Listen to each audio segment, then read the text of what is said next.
वाडी अदमपूर जाफरापूर ग्रामपंचायत कार्यालय येथे लखपती दीदी व मुख्यमंत्री वयोश्री योजनेचा कॅम्पचा अभिनव उपक्रम राबविण्यात आला। आज वाडी अदमपूर जाफरापूर येथे कर्तव्यदक्ष सरपंच रुपेश राठी, उपसरपंच विठ्ठल खारोडे, ग्रामपंचायत सदस्य जितेंद्र जाधव, रणजित बोदडे, बचत गटाच्या सौ लक्ष्मीताई चितोडे, सौ कविताताई पातोंड व गावकऱ्यांच्या उपस्थितीत ग्रामपंचायत वाडी अदमपूर येथे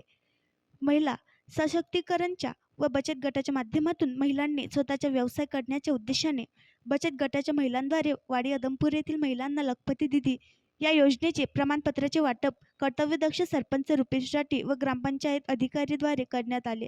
व मुख्यमंत्री वयोश्री या योजनेकरिता गावकऱ्यांचे फॉर्म ग्रामपंचायत कर्मचारी बचत गटाच्या प्रमुख सौ लक्ष्मीताई चितोडे, सौ कविताताई पातोंड, ग्रामपंचायत कर्मचारी दिलीप भाकरे, हरिसिंग ठाकूर, आयोग विभागाचे कर्मचारी श्री राठोड, रोजगार सेवक जितेंद्र जाधव यांच्या मदतीने गावातील लोकांचे या योजनेचे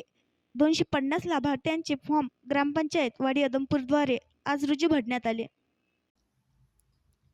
आणखी नवीन व्हिडिओ पाहण्यासाठी आमच्या देशमुख एक्सप्रेस न्यूज चॅनलला सबस्क्राईब करा, लाईक करा आणि शेअर करा।